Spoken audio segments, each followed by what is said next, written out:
All right, welcome to the Wook Plus MSG recap, night one, 420. Here we are. Look at that. We've got men on the street, Wooks on the street, as you might say. Weekend Kev, Wook. Kev's on a stoop, We've got per Kev on usual. the stoop. It is really, in some ways, his natural habitat. All right, bye, Kev. Yeah. Kev's leaving.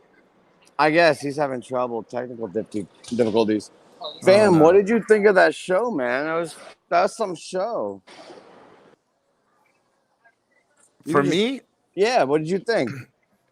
Incredible, so much fun. And what I loved about it was just the start of it. In some ways, like it really felt like they knew. You can throw him backstage, by the way. Oh, okay, yeah.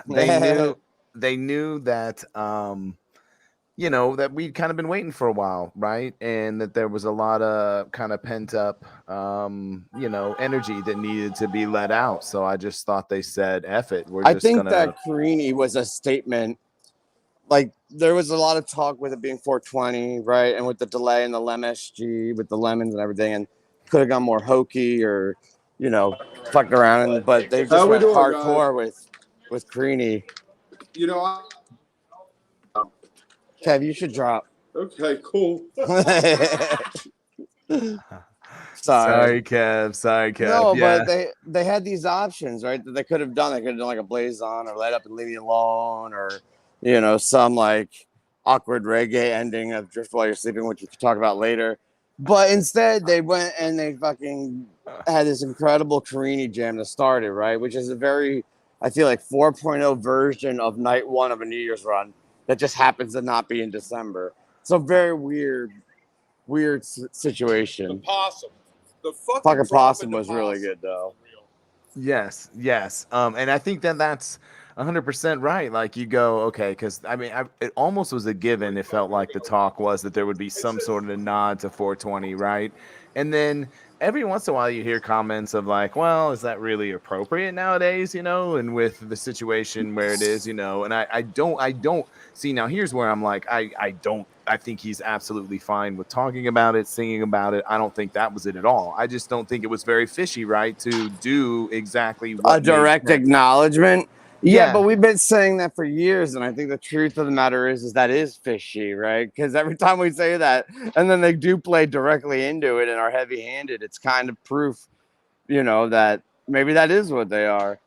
Yeah, I don't know. I feel like it was brutal when they did it though with Blaze On, because we had already had a lot of show, right? And like to spark up that hard at the start of the show would be like cool, right? But right then, like everybody was already like blitzed, and it was an intense place. Yeah, no doubt. But that Carini was such an awesome start, and it kind of goes back to, I think, two things. Number one, that 4.0 is kind of the Carini is definitely in the top 3 of like MVPs of 4.0, right?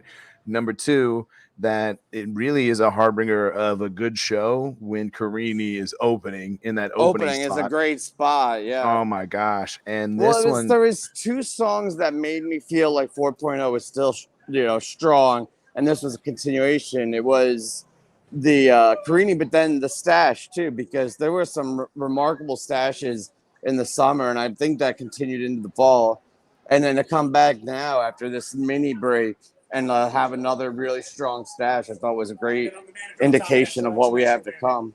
I felt the same way, man. It was very atypical jam in stash. I mean, it really, I think I've been having conversations just recently about just how much a Phish show just kind of roller coasters through. And this set to me was a perfect example of where you had Carini and Possum just with the energy through the roof. I thought the roar of the crowd, I'm going to ask you guys, or you in particular, like what that felt like right after Possum, because it felt like that was the loudest moment of the night. Like when they stopped playing after Possum, it just felt like, oh my gosh, the roof was going to blow off. And then they go into that MoMA, right? So, and the MoMAs was fucking great. Really good. And in general, I'll say this about MSG, and I know there's like a East Coast bias, and for me, it's one of my closer venues. I've seen it a bunch, but there really is a different energy at that venue now. They've just built it up so much. And one thing too, I noticed, with Trace thing today on the Phish social about the floor bouncing, and you really do feel that because some people might not realize is MSG is built over a train station, right? Like every other arena I could think of is built. I'm an engineer, so right, it's a slab on grade. It's built on a sturdy foundation. It's not elevated. MSG resonates. There's like it's like a pendulum, and it's elevated. So we could feel that vibe together, and the energy in the room is just I don't know. I've never seen anywhere else like it with the pure energy of it. And what I think is fair to say is it really comes through on the webcast too, because the sound quality. I was talking with Andy on text messages and just people that were couch touring as well. That like it just sounded really good. Now whether they got the mix right, just 4.0 mix right, which felt like maybe a thing, but then it also is an MSG thing. I think absolutely. What's up, team? What's up, What's up, guys? I will say it sounded good in the room too, though, which is not always consistent, right? Some Fair. venues and shows the webcast sounds great and the room sounds shit, and 100. sometimes it's the other, right, where the webcast mix is fucked up. But if you're saying it sounded good on the webcast, I can tell you, at least where I was, it sounded great in the room. There was no weird mix issues. There was nothing out of place. There was a couple of points where the set kind of died, but that was on Phish. That wasn't on the mix. Okay, I think the only that's thing kind that of where was we a little off for once was the lights. Did you notice CK missed a couple of cues and Reba shot him a little early, and then at the end he missed a cue too? It's kind of funny. Like that was the only thing that I noticed that was technically off tonight. No, I thought they sounded great. I thought the energy was like. Brad's gonna walk by and say hi. What's up, brother? What's up, everybody? Yes, Hey, I just passed Pickles you. Brad. Go eat What's up, my Go guy? eat your pizza. Yeah. What in the world? God bless you guys. So, I literally. Rolling in with this crew is amazing today, by the way. Some of the greatest people. I love it. Come on. So good. Oh, yeah. All right, so okay. you want to talk about this show, though, right? We probably should. Okay. We just gotten to this point where you had mentioned things are kind of slowing down. That was Leaves, right? Well, yeah, Leaves in Strange Design, right back to back. And right. Sorry, Yeah, I don't go want ahead. to keep No, cutting you off. no. I got this show You were energy, there, man. dude. I'm Go. on the streets. I feel it. Fuck No, yeah. so Being like Kevin. He's taking the like- Kevin role tonight. I typically like Leaves, right? I think it's a really beautiful song, but I did not really love, and I get why they went there, right? Like they had to pull it back a little bit because Carini Possum was just such a balls to the wall start to things. They had to pull it back, but it was too much, I think. And then to go into another slow one right into it, I think Leaves alone was too much for that spot, and then they doubled down on it. That said, I think Strange Design was nailed tonight. Like I think that, in my opinion, I felt the emotion more with that one. Leaves, I kind of lost it on. Yeah. And I would say the only thing technically wise too, and we'll get back to it because there's one huge moment which is really funny more than anything, and you really pick it up on the couch more than anything, which I'm sure, although you guys probably picked it up too, was Fishman actually, he kind of flubs the lyrics in Moma Dance, the whispered part of it, and then he just kind of starts chuckling, right? Because he's like, well, I've just completely blown this, which actually kind of interestingly, I think, opened up that MoMA, which we've had so many conversations about how, mistakes lead to good jams or good things happening, and it was interesting. With Leaves had some lyrical problems, like they really, and that song always kind of does, and it's a new song, so, and there's a ton of words, and so, it just, and it's the first show in months, so it's not like they're in some sort of, regular groove, which typically is how they are at MSG, right? I mean, usually that's the end of a. I mean, yes and no, though, because sometimes Bakers New Year's. Yeah, sometimes it is a jump Halloween to New Year's, and that's kind of why I thought it was a typical 28th show, because normally it's 28, 29, 30, 31, right? Like that's normal one. I thought tonight was a fairly typical 28 because they went to the strengths. They're like, right, they knew they were going to be able to hit a Carini. They knew they were going to be able to hit a Possum. Even the Reba, like, is a little more risky, but they knew they could at least bare minimum hit a Reba and a Slave. So, and I feel like they've done that on 28s before, right? Like where they want to use their staples to warm and fall into the flow. So that way by night 3, they're just completely, although 29th is always the best in my opinion, but which would be tomorrow's night. Yeah, Tomorrow's exactly. show. That's usually right, kind of traditionally. And then you get into they just absolutely nail this stash, which is a really kind of awesome atypical jam in it. He hits the first sample of the run, right? So it was a perfect time one too, because he says it's the audience says, please don't do that, and then it's like it comes they freaking so funny. And then the jam is just amazing. And then jam. Yeah. That was one of those, Alex is still getting her feet under her when it comes to Phish. And after Stash, she leans over to me and she goes, that song slaps. She goes, I don't know what that one is, but she's like, that has just made my list. So it's like Carini and Stash now are like two of her faves. So it was exciting. And that was that one, I thought that jam really, really was a great jam for being where it was in the set and, early enough in the show too. I thought they really got there. I mean, they were warmed up from that Possum and Carini, of course, but it's still like that was fun. And I know you guys were talking about this when I jumped on, but my last show being in Vegas, this was night and day compared to Vegas. The arena, first of all, was so much cleaner and nicer and airflow and people and just the energy. Like, it's only my second MSG show, but it's just a totally different energy. Like, after the whole West Coast vibe and like seeing as many shows as I have out that way, MSG is just different. It's a totally different. It's literally their home court. So they play like, it's a home court advantage. Like, you can just feel it in there. Like, they are so much more confident.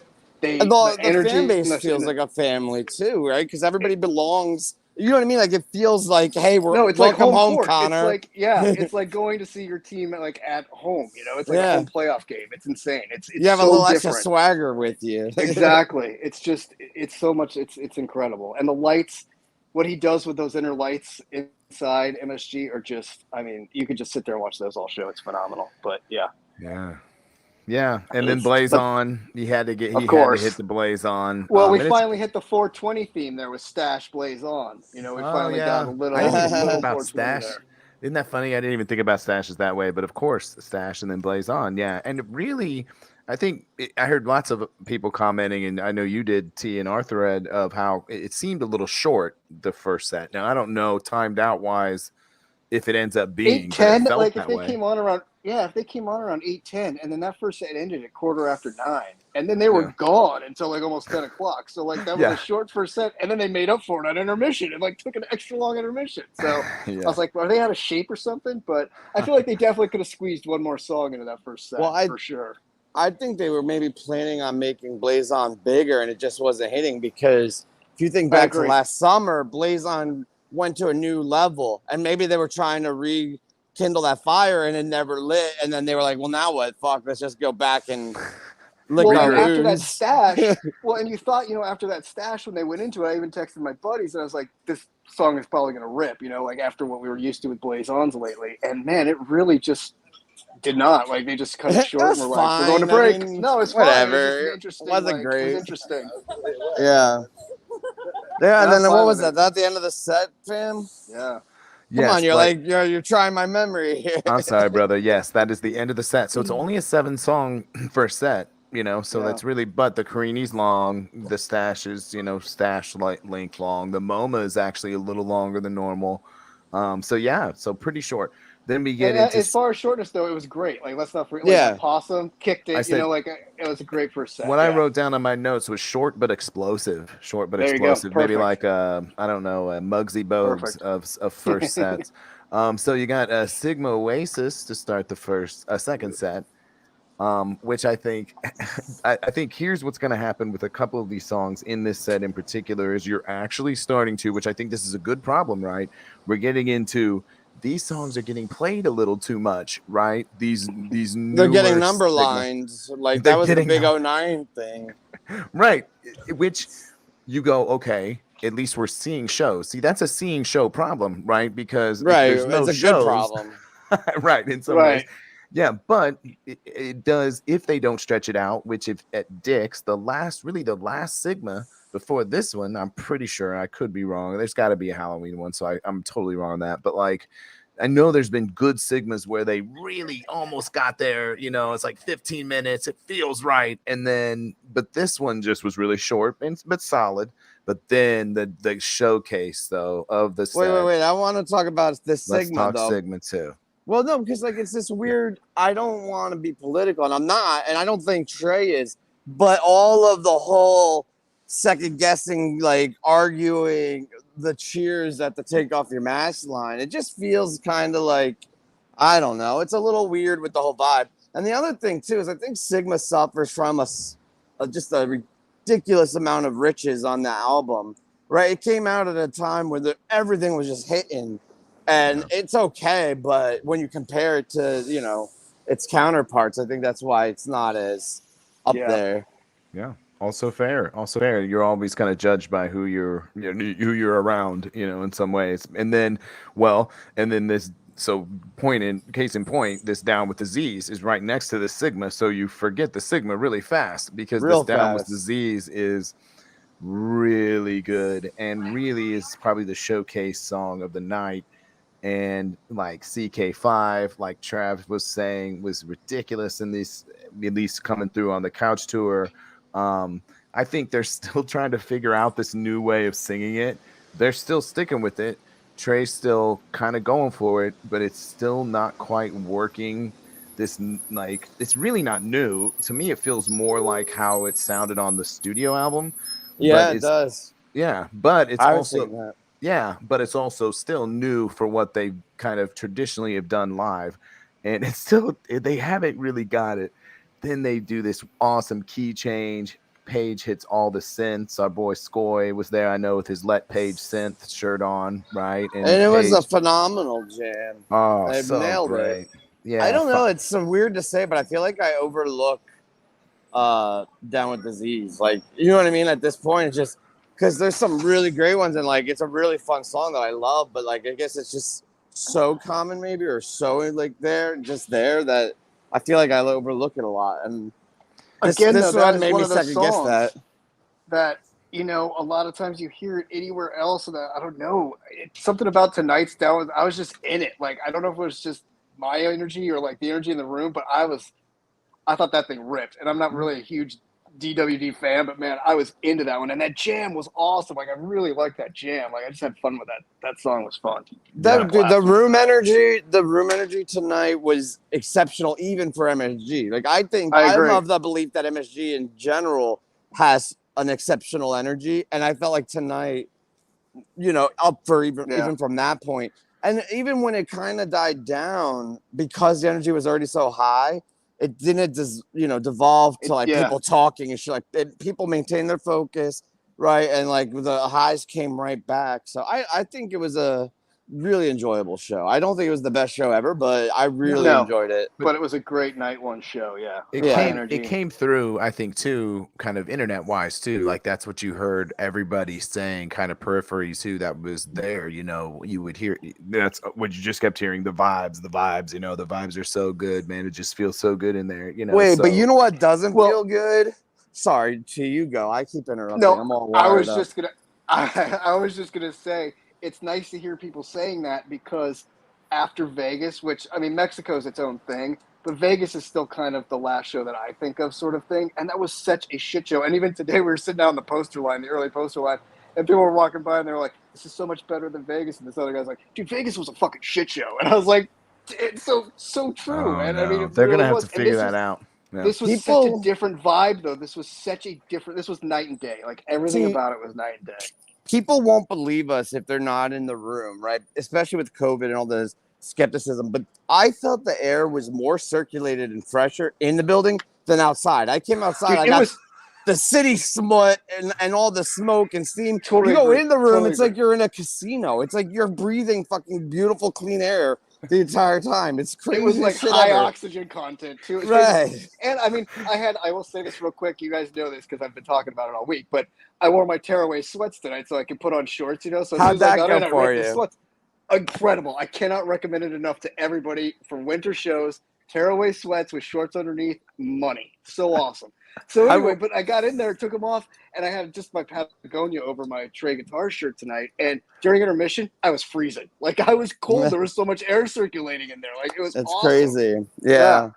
I just feel like you walked into the stadium, you know, and it was like, and now introducing T Strong, and you ripped off your, you know, your pants. I did. I said that last night. I was like, number 5 in your program, but number 1 in your hearts. It's T Strong. You know, So game good. time. So was good. great. Well, and so the vibe kept going. You get some Halloween, right? So you get Howling, right? Which I think is actually fucking awesome. a lot of That's people gonna be like. a great jam. Yeah, a lot of people. This is definitely it seems to be the top 3 popular, kind of songs It from was the Halloween. groove of the night. It wasn't the jam of the night, but they nailed that groove and it locked in instantly. And then there's a really cool segue to Twist, right? Which I think Twist always is a place that really they do find a good segue into when they want to. But man, this one really just is awesome.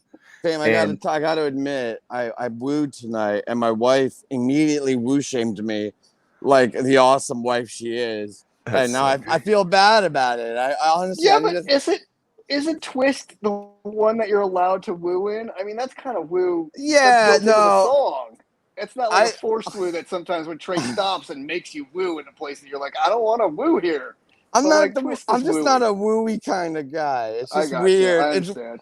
Like if you've ever been to a show, you guys have both been to shows with me. I'm the guy that just like gets entranced, right? Lost in my own thought and like just absorbing the music and shit. So if I'm like just like their stupid mind, like kind of doing my white man bobble, and then all of a sudden I'm like, woo! This is 100% accurate. Yeah, no, I mean, knowing you, yes. Once I thought about you at a show, you're right. Woos don't make any sense at all, and not and again, that's now I think for everyone, whether you like woos or not, I think back to what Travis saying, I think Twist does allow you that at least to so it kind of does have that middle ground, but. Then it really finds a really cool kind of lovely laid back groove. There's a lot of Trey face, right? Lots of Trey face. I don't know, Another fun jam though. Another nice jam at like a great jam, and then back into Twist to close it out, like coming back into like seal the deal there with it. They're doing that, bringing them back and closing them out thing. Disease finished, right? They didn't do it with Carini tonight though. They didn't bring Carini back at that. Also they just, fair. Left it and went into Possum, which is weird because like San Fran, when they did it, was awesome, but they kind of just jammed it out. Which that jam was phenomenal tonight though, so I'm not going to complain about it. But accurate. And this, so you get Mountains in the Mist, which I think is actually a pretty popular ballad overall for most folks, and it's so good. I mean, you can't beat a Mountains in the Mist in my mind. I don't know. No, it's beautiful. It was lovely. And it's always good kind of at the beginning of a run, a show, because it's got to get back on the road again, we're on the road again kind of line. It's perfect. Yeah. And then this Reba, come on. Could this Reba have been any more perfect for just the brand here, right? If anything. For getting like a million messages simultaneous by text message. Well, we've always said, what we always said? Trey watches the show, so Trey, he does. And he follows the brackets. He knows, so we appreciate you. In the bracket, yep. Yeah, and we appreciate you playing Ghost. I hope that's not your vote because that's personally not my vote, but I get it if it is your vote. And let's also talk. I do want to talk about this one too because this is where Fishman does not. I mean, let's be honest. Like Fishman is probably one of the most notably unflubbed guys. Now. Some of it is because I don't think the trained ear of a drummer to be able to hear when he does flub, but I'd also say he's just typically the most rock solid of any of them from not making mistakes, right? But this Reba, he goes, it's a premature, I don't want to call it, I don't know how to say this in the non-Kev way, but it's a premature release of when there's that, yeah, he dropped into the beats too early. Yeah, there's and it's really what's funny is, and what I will say in all fairness to him, I think we all do this every once in a while, right? Because every once in a while we're jamming in the car and there's a Reba jam on, right? And that moment hits, and then you all of a sudden you like hammer your steering wheel like da-da, and it's not that part. It's the next one, and it always tricks me too. So I hate to kind of get on my guy because it gets me too sometimes. But that was also where the lights fucked up too. That's also where CK fucked up the lights too, because he hit the thing. Unless they didn't fuck up, and maybe Trey fucked up, but it made them sound like they fucked up. No, That was funny. I will say this: the shot on the couch tour was funny because it was right above Phish, and it was facing right at Mike. And you know how Mike is all, I mean, he's stone cold, you know, sober, like in a like his facial expressions a lot of times, like he smiles every once in a while and he gets into his songs, especially, you know, and things. But when Fishman hits that dunna, he just turns around and just gives him this look like, holy shit. It's not like a mean look. It's not like, right. It's not like, oh my God. Oh, see, now our guy Jason is saying, Page calls the club, see, and you know Tim's on this side because the drummers are trying to stick up for each other. I get it. Well, all I know is when other people fuck up, it sometimes make it sound like the drummer fucked up. Drummer fucks up. Here we go. Bam, I'm gonna have to run in a minute, so I wanna speed round through a couple things. So Bad Change, because there's a lot of positive things. They are demoing and doing construction all over MSG. So when you exit, you don't have the nice tunnels that open up to the big block where everybody's partying and dancing, and you're all under scaffolding until you get off of 34th, which sucked, right? Like that was weird. So the after show scene right outside the venue's a little subpar this time. Oh no. But I will say overall tonight was a really good start to what I'm hoping is going to be a great run. Yes. Kev got his Drift While You're Sleeping to end, his favorite Ghost of the Forest track, and Trav as well. Christina thought for a second that the reggae part was a different song. She's like, oh, is this a cover? I was like, no, it's still the same fucking song. She's like, why?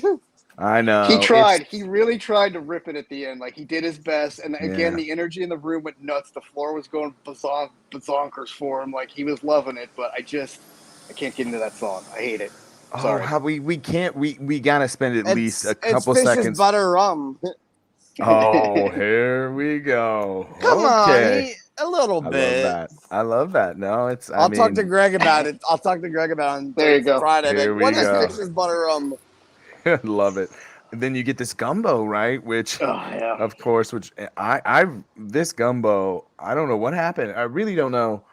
And here, for me, this is the first time where I'm like, don't feel yourself, Trey. This was the first time. Like, I am always pro Trey.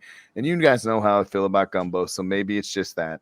But then Trey like sang this in the funniest way I've ever heard him even attempt a song. And I don't know.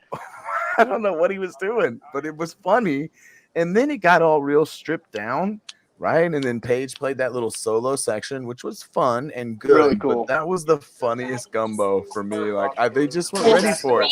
It was one of those things too, where I think they came into it knowing they weren't going to play it long. It was going to be short, so they could play Slave. So it was already going to be kind of weird. So you know, when you truncate it, going into it, and you're like, I'm going to play the song that usually jams short, but you want to play another song.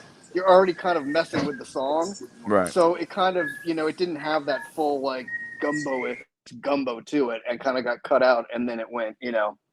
And then we got Slave, which was awesome. Like, I always take a double encore with Slave. So that was great. And you get the Slave exactly too. So, I mean, I agree with Tim. And I think it sounds like you're saying the same, Trav, that like, this is a great start to a run. I mean, a great start. And really, if you look at it in historical terms of where this show should be, it's a 12:28 show. I mean, it's a perfect example of when they're just like getting their feet wet. And typically, right, you get 1-2 really noteworthy jams. And I think you got it with This Disease is one you'll listen back to many times, you know, and then I think you could call it The Stash. And I think there's a couple other jams that even the Twist. I'd go back to that Twist is super fun, you know. So I hope everybody's having a blast. And it seems like, again, that's what matters. Like, I always have a melter. I always have something to complain about or bitch about something. Like, I really didn't I love the show. Like, I really had a good time. I thought everything ripped other than the drift to close, but I'll let it go because that's the only thing I can complain about, and I can't complain about it. So I thought it was a great show. A really fun show, high energy. They sounded great. I'm really looking forward to the next 3 nights. Yeah, exactly. So I'm going to try this. Okay, hold on. Let me do this. Watch. Here we go. Okay. Wait. Oh, there's the music. There's the music. I think you did it. Did I do it? Awesome, Yes, you it's at did least it. on. Thanks I don't know for how to watching, fade it out. guys. Good job, fam. That was Yes. awesome. All right. Well, love you guys. Be safe out there. you. Night 2. We will see Night you 2 guys tomorrow. after night 2. Wook Plus, subscribe on YouTube. Follow us on social medias. We love y'all. Peace out. Love you guys. See you, See you chat. tomorrow. See you guys. Bye, fam.